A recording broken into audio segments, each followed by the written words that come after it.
extreme right wing, and I hope it doesn't happen because, it's going to be put on him for incitement. I think he's just speaking what everyone actually would like to see. But as a politician, I don't think you should do that.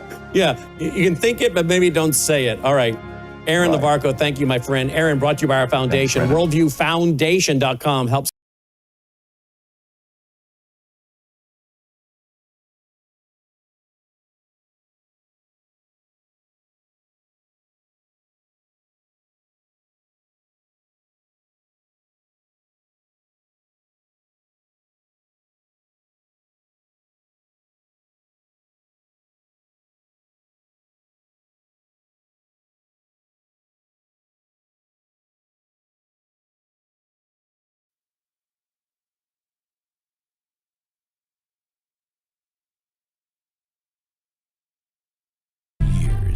He has served as a bomber squadron commander, bomb disposal technician, Joint Chiefs of Staff operations officer, assisted the national security team with the campaign plan for the global war on terrorism.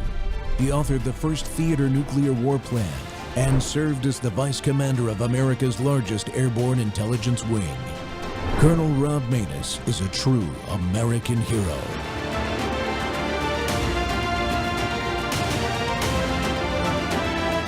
This is Rob Maness Live. Pope Leo XIV agrees on the need for peaceful dialogue. He emphasizes that no lasting solution can be imposed from the outside. Lebanon's future must be shaped by Lebanese voices. His upcoming visit, he hopes, will inspire reflection and unity, not serve as an endorsement of any party. The Church seeks to encourage reconciliation and dignity, a reminder that identity is not solely political, but human and spiritual. As Salam rises to leave, the exchange remains warm. The men shake hands, offering words of continued cooperation. The Pope's staff and Vatican officials observe quietly, taking note of the significance of the moment, a gesture, a conversation, a shared acknowledgement of difficulty and the possibility of hope. These moments matter. Diplomacy is often measured not only in agreements or declarations, but in presence and recognition, simply showing up, engaging respectfully, and signaling that a nation is not isolated can shape political narrative and public feeling. Salam exits the room, stepping back into the corridors of the Vatican. Outside, journalists, diplomats, and observers await statements, reactions, interpretations. But inside the room, something quieter and more human took place. Two men acknowledging the suffering of a nation and committing in their own ways to help. The Pope's visit in November is already being prepared carefully. Security arrangements, meetings with religious and civil leaders, public addresses designed to reach not only Lebanon's Christians, but all Lebanese communities. The Vatican intends for the visit to send a message. Lebanon matters, its people matter, its history, culture, and coexistence model have meaning far beyond its borders. For many Lebanese citizens, this message may offer a moment of relief, a reminder that even in crisis, they are seen and remembered. And sometimes in moments of deep uncertainty, that reminder can be the beginning of renewal.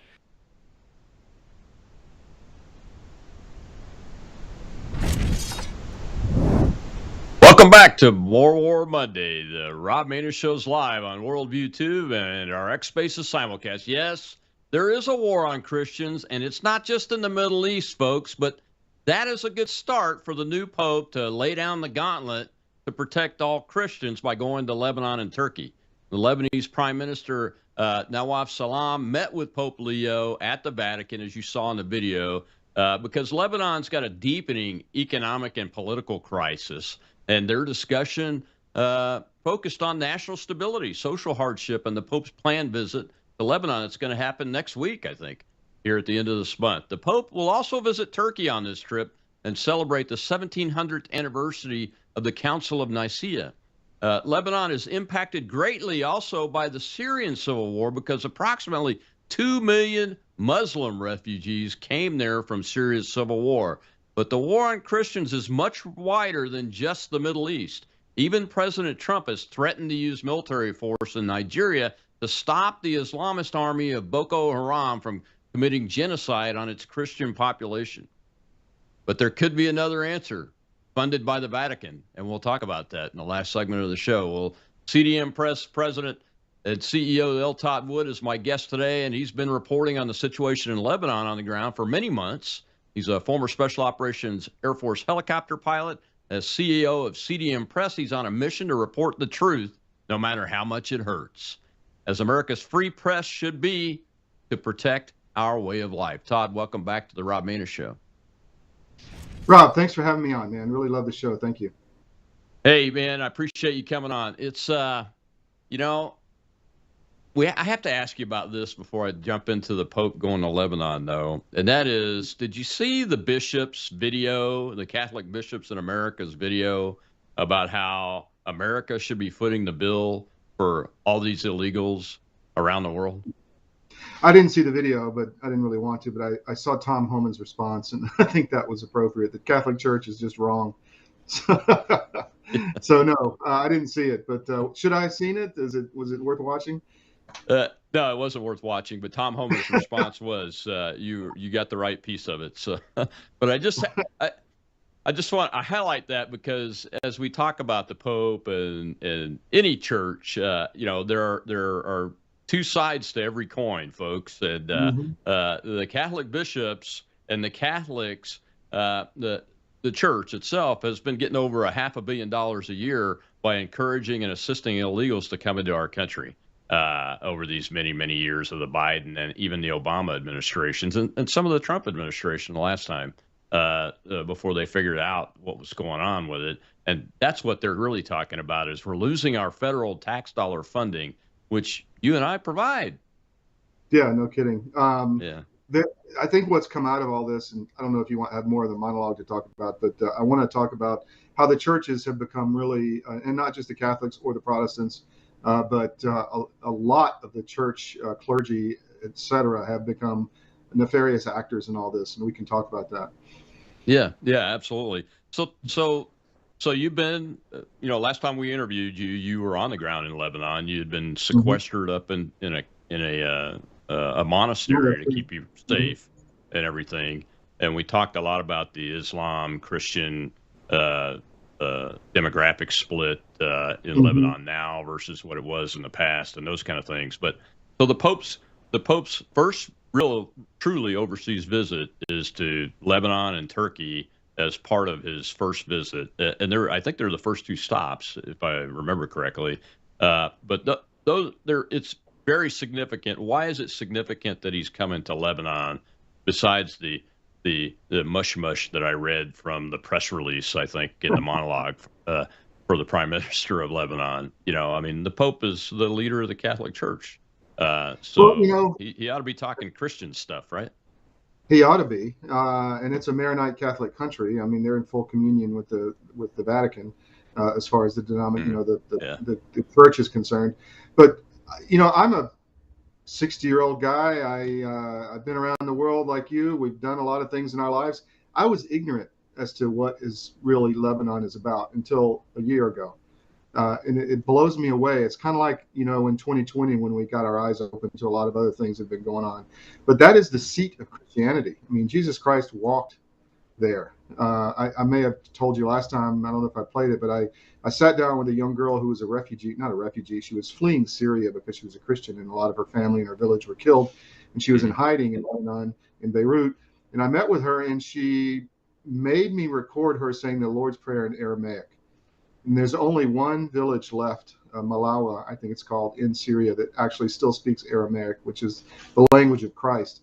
Really just, you know, earth-shattering stuff over there. That is the only Christian country in the Middle East. And, you know, it's apostolic. The apostles came up and spread Christianity through Lebanon into Syria, into Turkey, and that's why in Armenia, and that's why the Pope is going to those areas. And you go there and, you know, I saw the spear that stuck Christ in the side in the first Christian cathedral. I saw pieces of the cross. You know, just really the real deal, Holyfield kind of stuff there. And they don't.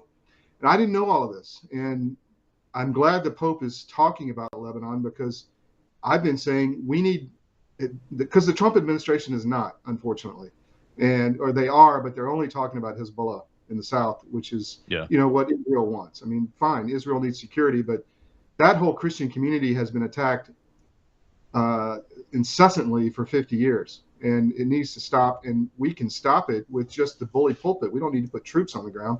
Just start talking about the issues that Christians care about in Lebanon. That would be a huge, huge, huge difference, and it's not happening. In fact, Tom Barrack, the Trump envoy to the Middle East, to Lebanon, who's Lebanese, said basically, you know, we're going to give Lebanon to the Sunnis. I mean, what? What? So, yeah.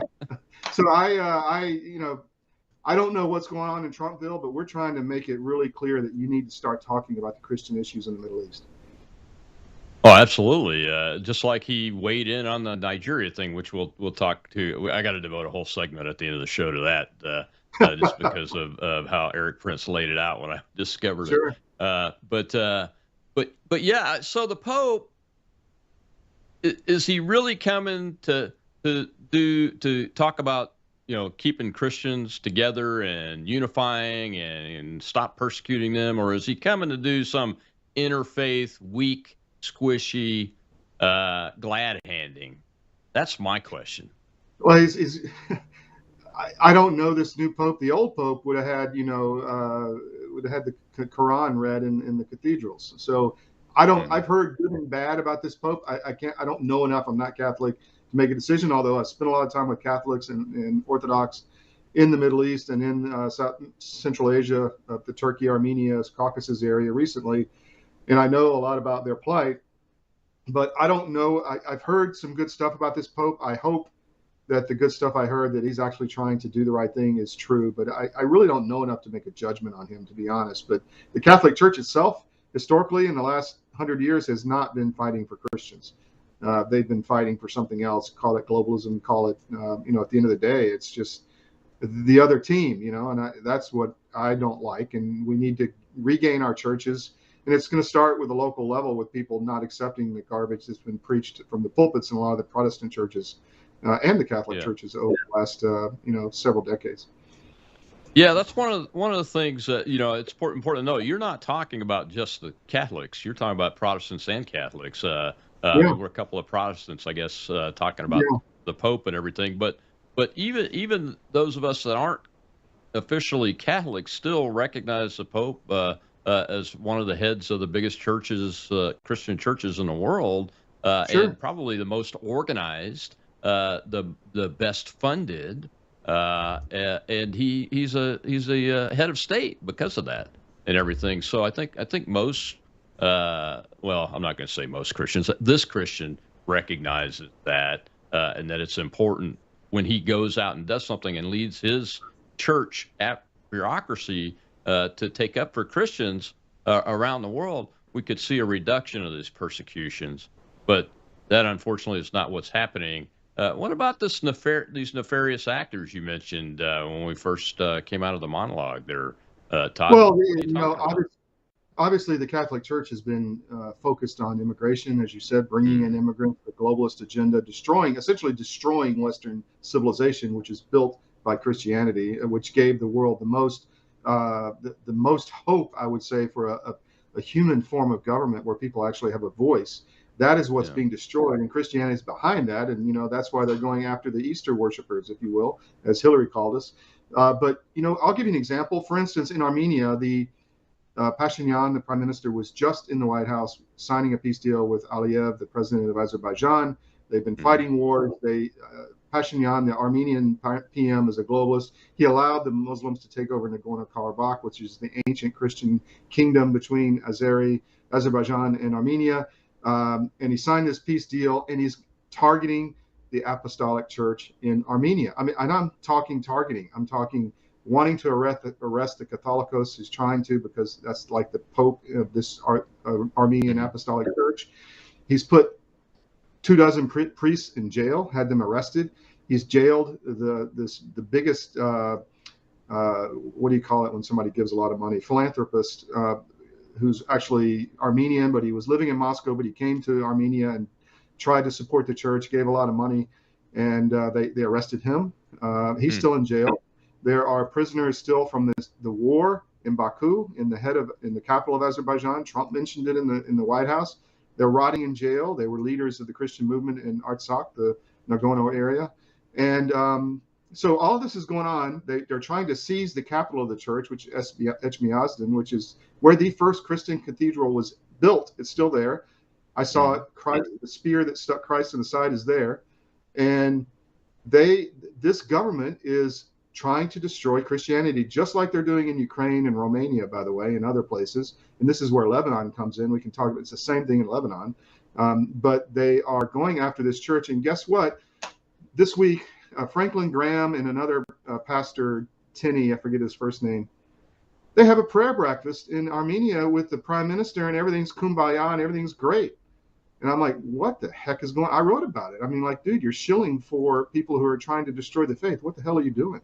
I mean, do the right thing. You may not get invited to the next event with the prime minister, but stand up and be counted, you know? I mean, that's anyway, that's one really example. weird. Let's continue this on the backside of this break after the video. The video is going to talk about the Pope going to Turkey too, but and I want to jump into that and talk about the implications of that, wider implications of that. But this discussion is very important. Why would Franklin Graham, who I've met and I consider a good, solid guy, fall for something like that? What are we missing? That's the question. We'll be right back with What are they missing?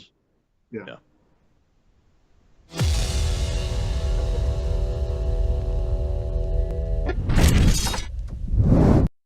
Do you appreciate all the free programming we produce here at Worldview Tube? Well, if you do, we need your partnership now. If you're already supporting us, thank you. If you're not, would you please consider doing so? We have to have a big November and December end of the year giving. Please go here right now to this website, worldviewfoundation.com, worldviewfoundation.com. You can give through credit card. You can give through PayPal. You'll find our mailing address there if you prefer to support us through the mail. You'll also find our phone number. Simply use that phone number by leaving a voicemail for Melissa or texting her, and my wife will get back with you and help you make your contribution over the phone. We send out tax receipts with our EIN number, well, the first week of February of each year. We, again, have to have a very big November and December as we get ready for pushing out more Christian worldview programming for 2026. So thank you for going now to worldviewfoundation.com. That's worldviewfoundation.com.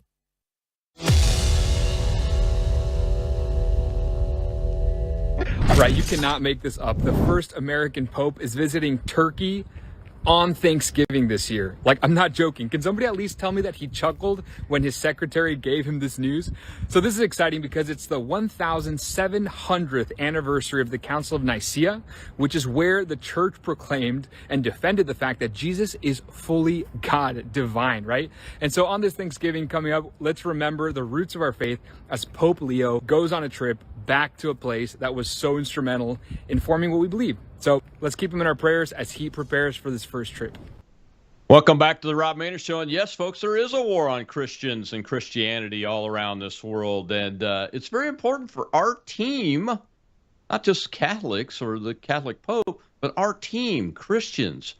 We're all the same team. It's very important for our team to be as cohesive as possible and operate as one, as much as our human nature can allow it, and if our faith in Jesus Christ, the Son of God, is enough, maybe even overcome human nature, so that we can act as one to put an end to this stuff. But unfortunately, we don't see that happening. And my guest today is Todd Wood, the CEO of CDM Press, who has been reporting from Lebanon and Armenia and around this part of the world for many months now about what's going on with Christianity. And Todd, you know, you were talking before the break about Franklin Graham and this prayer breakfast and everything.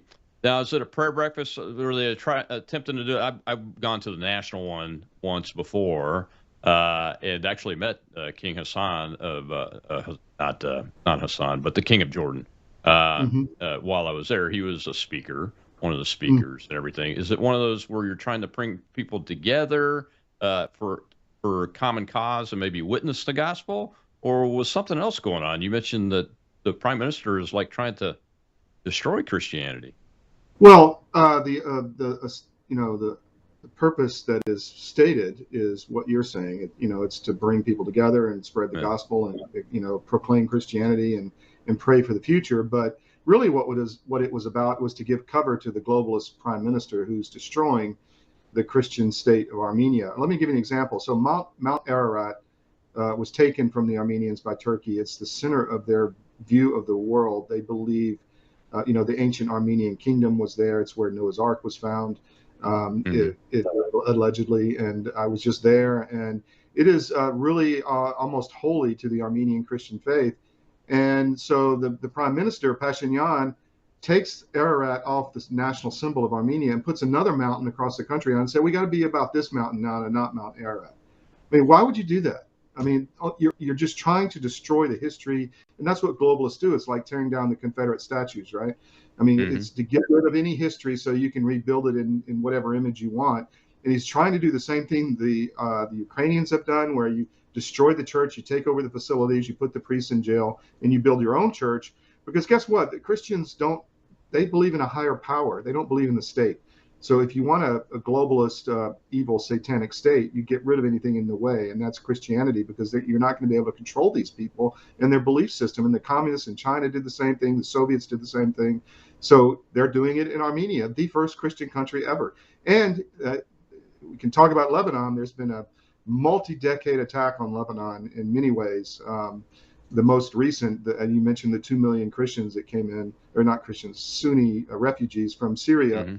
Yeah. And they're being paid by the UN and other people to be there. And the Lebanese are like, okay, the war's over. You got a new Sunni president in Syria. He just was in the White House. Go back to your country. But no, they want to keep them there to dilute the Christian demographics and destroy what is left of Christianity in Lebanon, which is 35-40% of the country right now. And is it accurate to say that at one point the Sunni Muslims were more friendly to Western culture, especially the United States, and Christianity? I don't know about Christianity, but to the United States and our culture and our policies than the Shia version of Islamism, which is, emanates out of Iran, those kind of areas. Is that right? Well, Lebanon is a melting pot. It's the perfect example of diversity that doesn't work. That's what my guys are like telling me. If you want an example of how this crap doesn't work, look at us. And so he's like, we got all these different people trying to live together and run a government together, and it just doesn't work. That's not completely correct, because I can tell you that the Shia were more helpful to the Christians in Lebanon specifically than the Sunni have been. Like the first thing Golani did in Syria when he took power from Assad was go down and kill a few thousand Christians.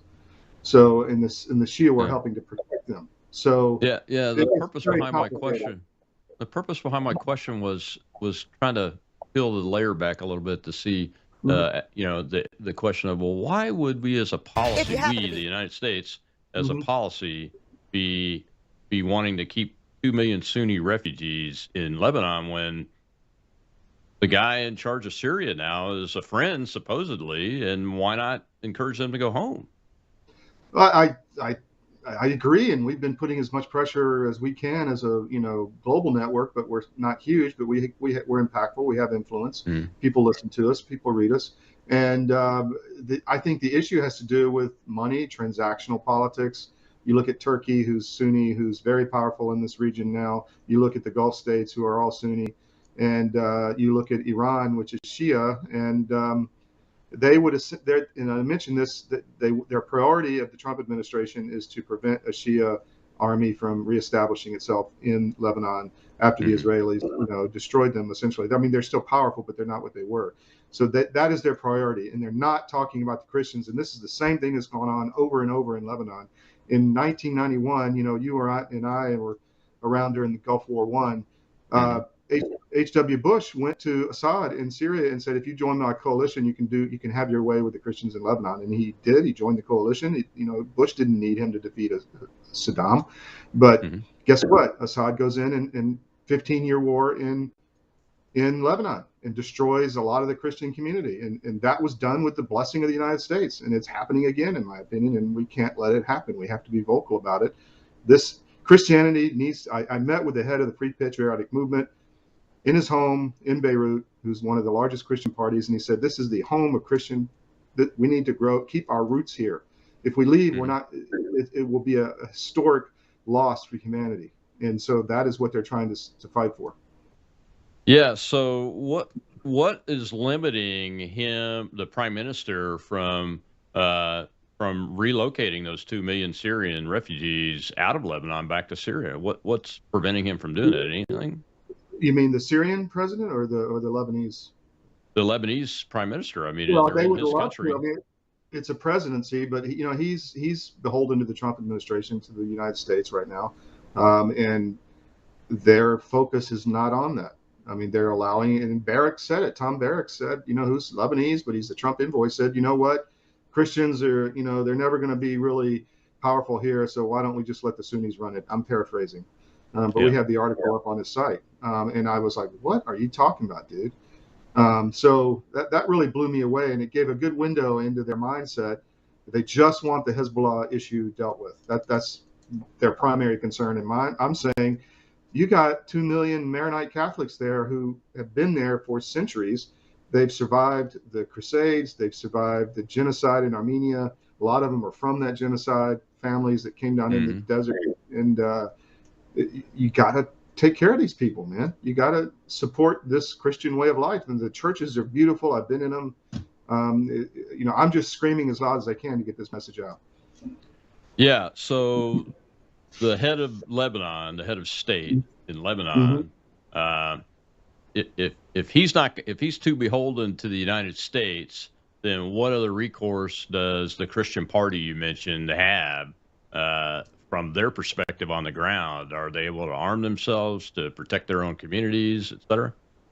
Well, they've done that in the past, and I heard talk of doing that again. And you don't want a civil war there. Civil wars are not good for anybody. They kill a lot of people. If you go back to where all this started in the early 70s, you look at the old pictures. Lebanon was beautiful. It was the Paris of the Middle East. It was 70% Christian, gorgeous, free, open, prosperous. And guess what happened? The UN or whoever brought in 500,000 Palestinians out of the Levant, out of Israel, and put them there. And then the PLO got started, and then the Palestinians attacked the Christians, and they had a huge civil war, and the Christians lost because we weren't supporting them. The Palestinian PLO was getting support from Moscow, from all over the communist central at the time, the other bloc, and we just let it happen. And I've talked to these guys that were in that war, and they're like, we tried our best, and we didn't win, and we lost a lot of power. And then this weird explosion happened in the Christian port of Beirut, right in the middle of the Christian sector. A lot of people believe that was intentional and not just an accidental explosion from ammonium nitrate there that Hezbollah had put in. So there's just been one after the other. There was a color revolution that destroyed their banking system. There was a lot of things that have hurt them over and over, and they see what's happening with these 2 million Syrians, the same thing. Just a repeat of an attack on their country. Yeah, well, it is an attack on their country, and Brigitte Gabriel of Act for America, I think, is the name of her organization. She's from Lebanon in the pre-Islamic majority days when Christianity was at 70%, and she talks about it frequently. Why it's dangerous to continue to not support protecting the Christian population so that it can grow and thrive again, and help make Lebanon great again, to use President Trump's words. I mean, why don't we want that to be a model country again, with a Christian majority where you can go to the beach free and not worry about somebody coming and threatening to chop off your head? Well, because somebody's agenda doesn't want that. I think that's the only thing I've come to. I don't know who that is, but somebody doesn't want that. And because that could happen. It could be made great again. It's an extremely beautiful country. I went up, they took me up into the mountains. It's called Tabriya, I think is the name of the memorial to the fighters that died in they have a memorial walk through the cedar forest. It's absolutely gorgeous, with a lot of the names of the people who fighting the PLO, or died fighting the PLO. And at the end of the walk, there's a monument to the 241 U.S. Marines that died at that same period. So they're very pro-American. They're very pro-West. And I made the mistake. I called one of these Lebanese Christians. I said, "You don't look Arab," in my ignorance. He's like, "Man, we're not Arab. We're Phoenician. We're more European than anything else." And so I found that I've had my eyes opened. And so I just think more people, and this is why free media, like what you're doing, is so important, to get it out there, because you're not going to get this in the mainstream media. Yeah, much like the Philistines were that once occupied the area known as Gaza now. They're European. They're not Arab. So yeah. All right. Well, we got to take another break. When we come back, I do want to talk a little bit about the Pope's trip to Turkey, because that Council of Nicaea anniversary is important. I want to ask you a question on what you think the Pope's going to say. We'll be right back with Todd Wood. The war on Christians and Christianity, it's real. Sure is.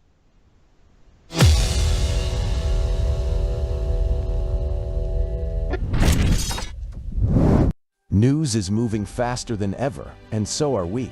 Worldview Tube brings you 24/7 live stream coverage and now real-time alerts when it matters most. Once you have the Worldview Tube app installed, exit the app and navigate your way to Settings. In Settings, locate the tab labeled Notifications. Select the Notifications tab. Scroll down until you locate the Worldview Tube app icon.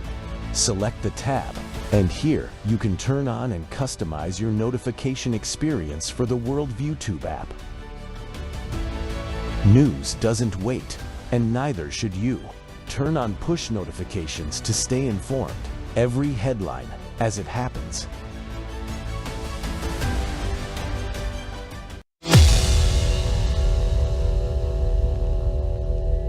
Domenica scorsa è stato compiuto un vile attentato terroristico contro la comunità greco-ortodossa nella chiesa di Mar Elias a Damasco.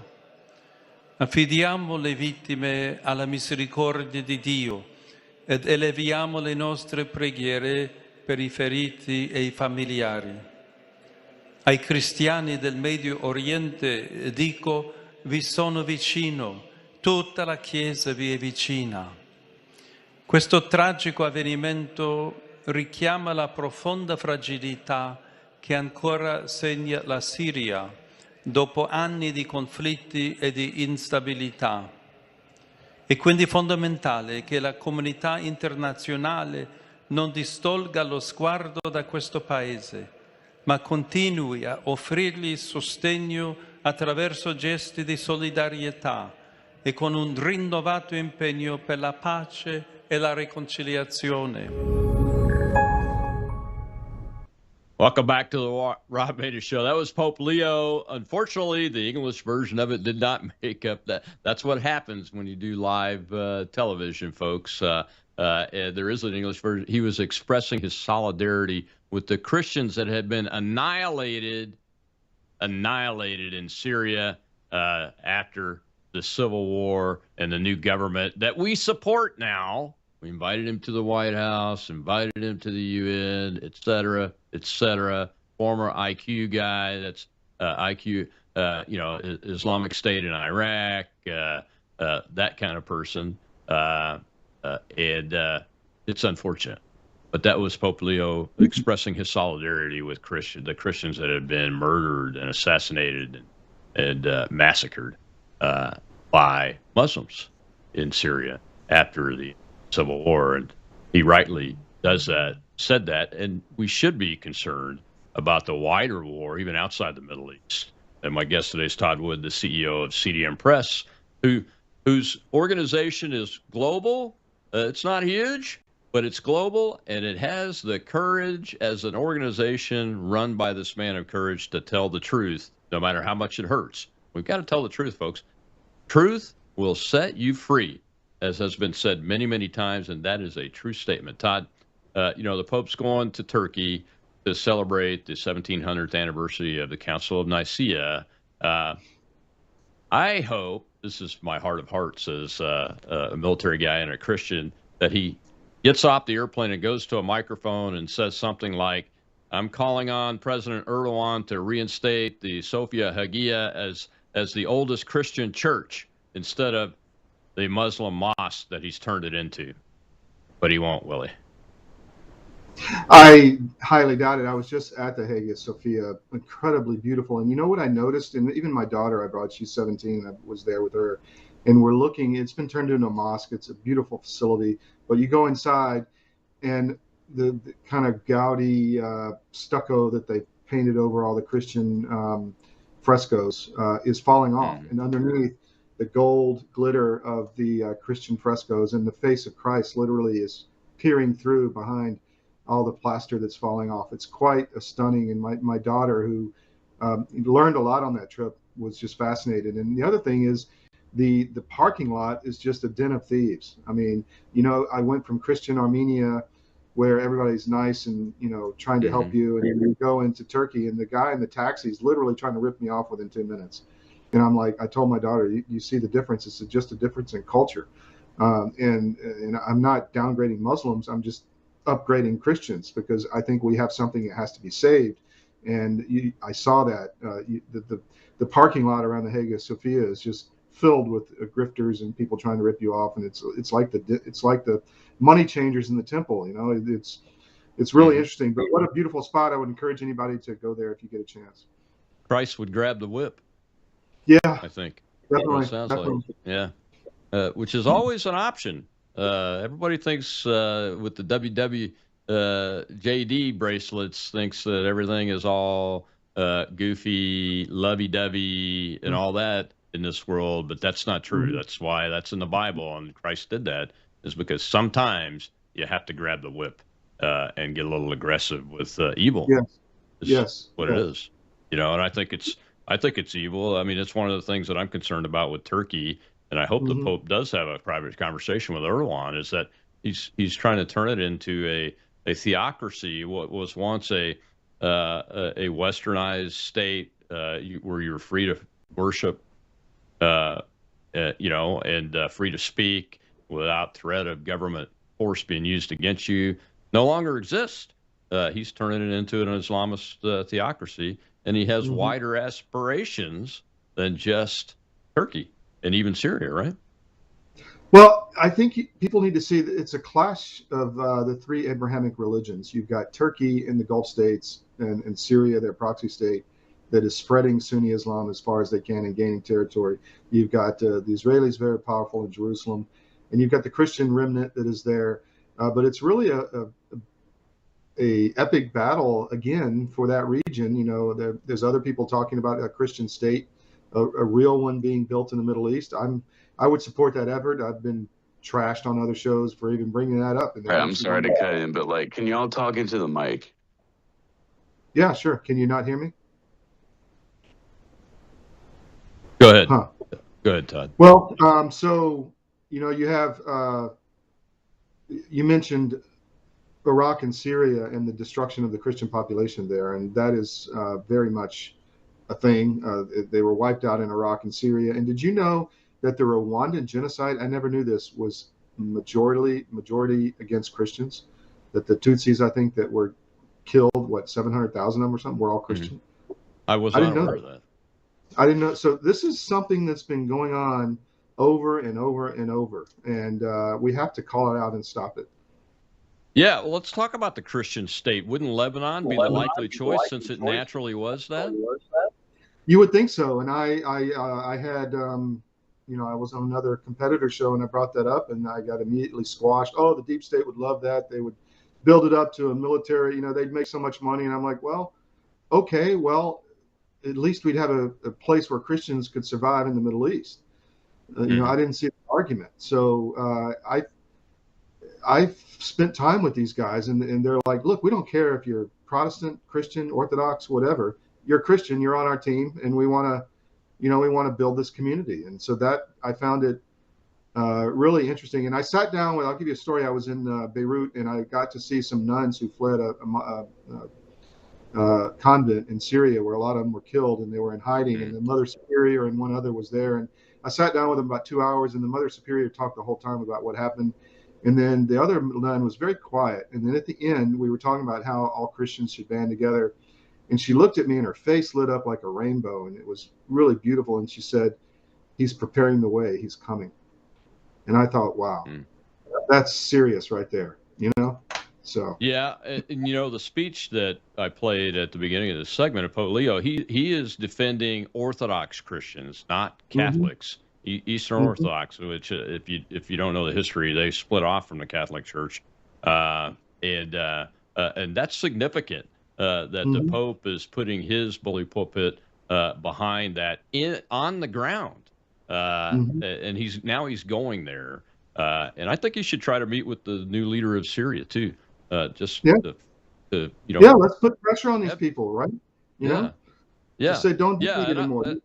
and I'm Yeah. not an advocate of religious government, but but here's what's going on in other countries like Europe, where Western civilization is collapsing because of too many millions of legal and illegal refugees, illegal aliens that are. You can't make those folks, take Germany for instance, or Ireland. You can't make them be Irish, and they're not going to buy into that. And that's what's happening in this country. You are not. Our system of assimilation is overwhelmed now because it takes time to do that because of these. I don't know how many millions of illegals have come in, but refugees, 70,000 plus refugees from Afghanistan. And look, the people that helped us in Afghanistan, God bless them, I love them, and I support bringing those folks that are like translators and the like and everything that want to be Americans to this country.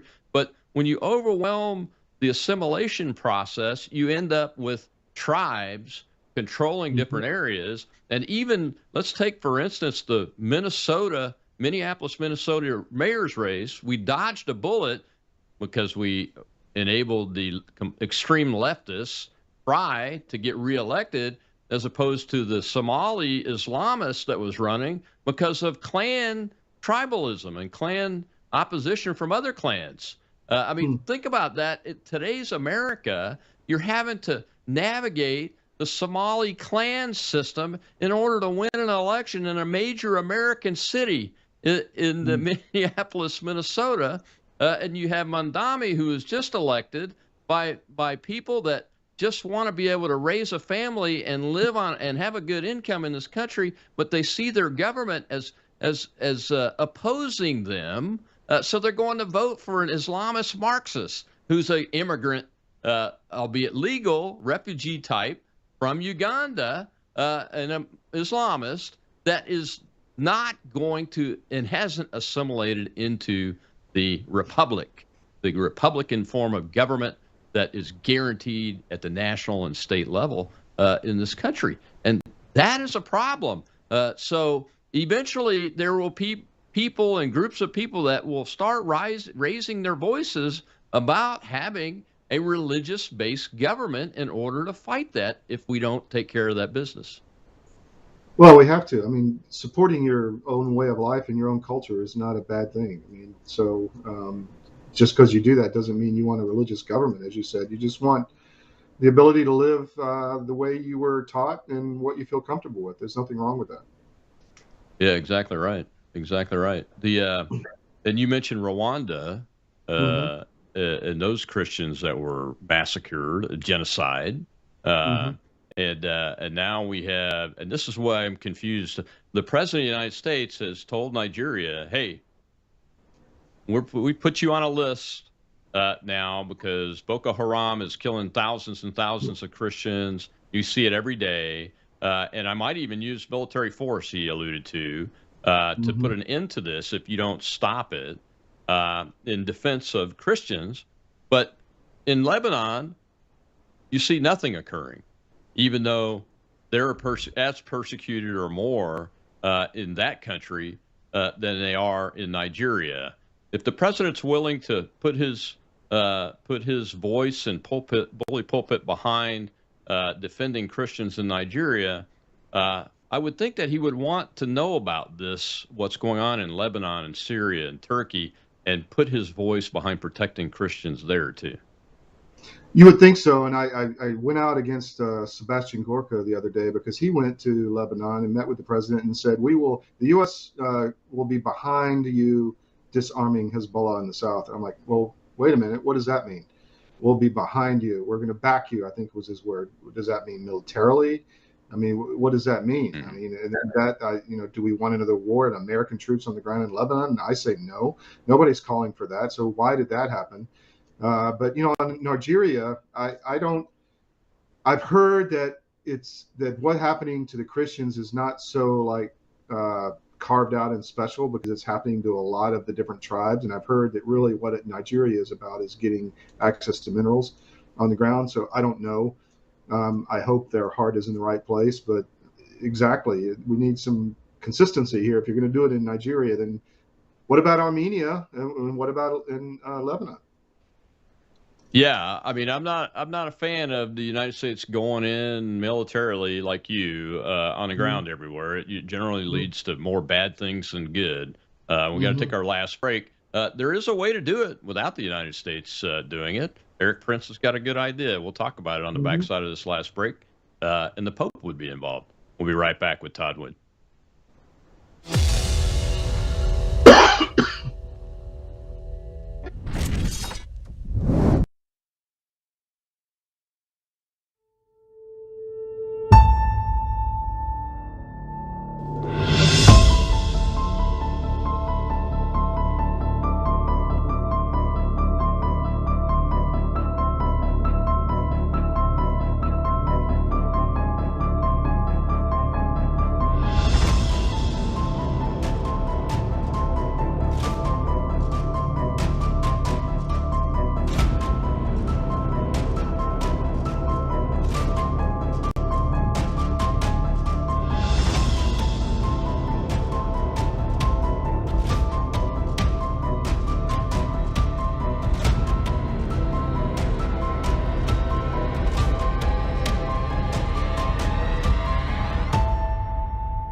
O Papa pode ter um exército novamente? Bom, foi o que propôs o fundador da empresa privada militar mais famosa do mundo, a Blackwater, hoje chamada de Academy. Ele acaba de propor que o Papa Leão XIV financie um exército privado para proteger os cristãos da Nigéria. Eu já posso ouvir os sons da trombeta de Balduino. Sim, Eric Prince, ex-militar americano, respondeu a uma publicação no X dizendo: por que o senhor não financia meus colegas para proteger os cristãos nigerianos dos muçulmanos que os estão massacrando? Veja só, gente, a Blackwater, chamada Academy. You know, sometimes with live TV, things happen that are unexpected. That has an English translation to it, and the man is talking about Eric Prince proposing to the Pope that the Pope authorize funding for his company, which is a paramilitary company, to go into places like Nigeria and essentially recreate the Pope's army. And the individual goes on to talk about how there is precedent for this, and he relates it to the Knights Templar armies that were sent in during the Crusades, which is a whole other topic that I don't want to talk about. But my guest today is Todd Wood of CDM Press, and we're talking about the Pope's visit to the Middle East and Lebanon and Turkey and other places there, and the war on Christians around the world, especially in that hemisphere, in that area, and in Africa, and how Christians are dying in thousands and thousands and thousands unnecessarily because there's not enough capability there to defend them. And Todd, Eric's idea, I'm open to that suggestion. Why doesn't the Pope just hire him to go in and take care of business and protect these Christians in places like Nigeria? Against Eric Prince, I think, however, Eric needs to remember that we have Friday the 13th for a reason, because they burned all the Knights Templar on Friday, hundreds of them at once. So, he needs to keep that in mind. But anyway, I have no problem with that. I think it would be a good idea, and even just to put a barrier between the different factions and let these people live in somewhat of peace. Yeah, I mean, the Pope's a head of state, so he could fund a peacekeeping force and offer it up, and say, "Hey, we're gonna put a peacekeeping force to protect our Christian population here. Hmm. Your government's not able to do it. They got the money. Why not? Yeah, You and know. he probably could even generate a phone call from the boss, President Donald J. Trump, and saying, "Hey, this is a good idea. Let them in, or else, Hmm. Hmm. I'm going to The come for Pope could have you." an army again. And Well, and that's what the founder of the world's most there's my famous... English translation, Todd, that was supposed to be overlaid on that video. Okay, This it's all happens, good. folks. It does It does happen. on my TV. Yeah. Absolutely. How we deal with it is one thing, but yeah. So what do you think about the funding of this? I mean, does the Vatican have enough dollars to do this kind of stuff? I think the Vatican has unlimited funds almost. They have a lot of money. They could do something like this if they really wanted to. And Africa is producing most of the really, devout priests that are. You go to any Catholic church in the U.S. now, one of them is likely either from Africa or Philippines or something, because they're just we're not creating the priests here, or they've got problems with the white American priests here. I don't know, but I can tell you, Africa is a very, very devout Christian area, and a lot of it. And we've had representatives from Mary Care on, which is an organization that goes into Nigeria and other places and does microfinance with a lot of the Christian families, helping them, get their way of life back and to create a living wage. And so, yeah, I mean, just the bully pulpit, and then some security. And they called me, and she was like, "Hey, do you know anybody that in your circle that could go help us provide security in Nigeria?" I'm like, "Well, I do know some people, but that's a reach, and there's a lot of money to do that. Maybe Eric Prince could do that." Yeah, I mean, Eric's. I mean, he's like at the cutting edge for military forces that are, I guess they're mercenary type things, but it's a company that provides a service, and he's got pretty good leadership skills, from what I can tell. I think the president of the United States has confidence in him. And maybe we should start another company as competition. That maybe they could all be hired together if you need to build forces and build numbers and those kind of things. I'm just thinking out loud here, but Hmm. I think it's a solid idea. I wish I'd thought of it. I hadn't seen that Prince had proposed this because maybe other heads of other churches could pool all their money together, and we could have a Christian protection force that could be inserted in to these places where they're killing thousands of people every week for no reason other than their religion. That's a great idea. I haven't thought of it. And then the other thing is other countries. The Russians, for instance, are allegedly a Christian country. There's obviously competition on the ground for minerals and stuff like that. But Yeah. why not work a deal? Have sectors that you patrol or whatever, and provide protection. Yeah, I wanted to ask you about the Russians, as a matter of fact, and I forgot to do it in a previous Mhm. segment, and their role in Syria. What do you see their role in Syria being as this plays out? I know the United States policy was intended to somewhat supplant them, but I don't think they've been completely isolated out of that country, have they? Not completely, and they're coming back in, but they simply are too busy elsewhere, in Mm, my estimation. They yeah. just don't have the resources to really fight for a place down there right now, because they're obviously tied up in Ukraine. So I think that's their main focus, and that's another reason why they're not a threat to Western Europe. They don't have the force structure to even occupy and control Donbass at this point after 2 or 3 years. So, Hmm. my view, they're not a threat to Western Europe, but the Tusk in Poland and all of them. They found a sabotaged railway in Poland today. Oh, it's got to be the Russians. I mean, this false flag stuff is getting a little ridiculous. So I hope that we don't get dragged into a big conflict in Europe. That's still the main risk I see to the country, and Trump needs to end that right now, and he needs to end the persecution of the Ukrainian Orthodox Church by the Zelensky regime. That has to stop.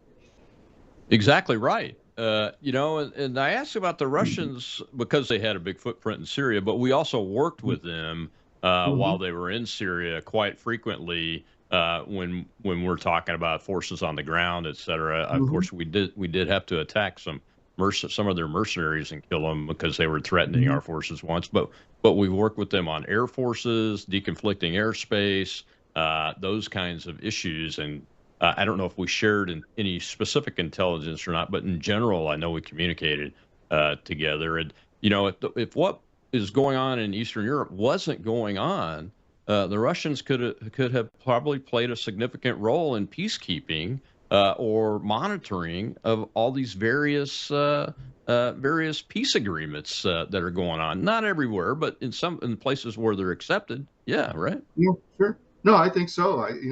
They have a big footprint in Africa. It's not all a good footprint in our view, but they are there. So, if there's Russian troops in an area, I mean, why not make the call? Hey, can you stop this? Just go in there and put a line of troops to keep the parties apart, protect the Christian settlement. All the more reason for the president to get this thing ended sooner rather than later, because that phone call won't get made as long as this fighting in Ukraine is going on for a couple of reasons. But number one is because it's not politically acceptable on our side of the ocean. But the other reason is, like you mentioned, is capability-wise, they're tied up and very tied up. And since we're talking about it, what do you see as the current situation on the ground? It seems to not be changing a whole lot.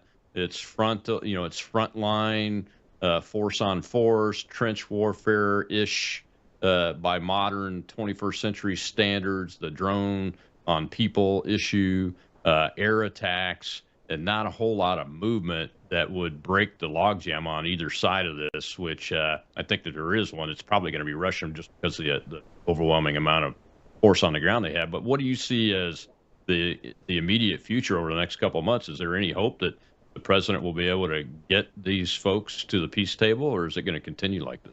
I don't think. Well, first of all, the Russians are taking territory. They just took Pokrovsk, which is a huge distribution center near Dnipro, and they are continuing to take territory in villages very, very slowly but steadily. The Ukrainians can't stop them. So we're continuing this, drone warfare back and forth on our strategy now seems to be to shut off their oil income, which will bring them to the negotiation table. But I keep telling people, you have to understand the Russians and just study a little history, and they're not going, this is their territory. They see it, and they're not going to back down. And until you get NATO fully involved, and even then, I don't think it would still be a disaster. So I just think we need to get out and let it become a neutral state. And the Lavrov said this morning, we're not going to quit until our objectives are met. And so when they're not there yet, but what you do see is Zelensky, all the corruption stuff is starting to come out. I find that interesting. That is on purpose because somebody wants him gone. I don't know who it is, but that stuff was released on purpose. I mean, the dude has stolen billions of dollars, and his team stole billions. They're offshore. They have real estate all over the world. They could retire and live comfortably.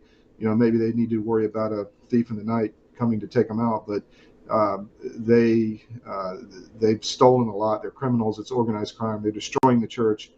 We're not helping the people of Ukraine. It's gone from 42 to less than 25 million. It's a disaster. And I think that was the goal, was to depopulate the area for the minerals and the resources, the gas, the land, the farmland, all of that is wanted by somebody. So that's my take on it, that this will continue to be a grind and Russia will win. It's just a matter of time. And I'm not anti-Ukrainian. I had a Ukrainian refugee family in my house for 8 months. I was there during the invasion. I'm just saying you're not helping Ukraine by what you're doing now. You're hurting the people. So in the war. Yeah, with that population reduction, we've only got about a minute and a half left, Todd. But with that population reduction in Ukraine, now those folks aren't all dead. They've left as refugees. I would hope that they would be able to go home once this is ended, and like you said, the sooner rather than later. And I'm not opposed to Ukrainians either. I think I would like them if I were able to go to the country and visit and those kind of things. But I also think that about Russia too, and I've never been able to visit either one of them. And I just want to see this ended as quickly as possible so that we can really rebalance Europe and get Europe focused on its collapsing civilization in the face of extremist and virulent Islamism? I'll give you the last 30 seconds. Well, Europe is committing suicide on purpose. The new censorship act that just came out is tyrannical. I wrote about that. Why are we defending this regime? I see no reason to have troops in Europe if they're going to continue this path, putting people in jail for Facebook posts, monitoring center that will monitor everything you do, just like in China. It's not okay, and we need to stop supporting that garbage. You're absolutely right, my friend. Well, thanks a lot for coming on. I appreciate it. Sorry about the technical difficulties. We'll catch you next time. Thank you very much. Enjoyed it. Yep. Tomorrow is Training Tuesday. We've got Daniel Betts, who is running for Congress in Texas. It's the district where the flooding occurred. Obviously, there was some government breakdown issues there that need to be addressed. Should be an interesting conversation. I'm Rob Maness. I'll see you then.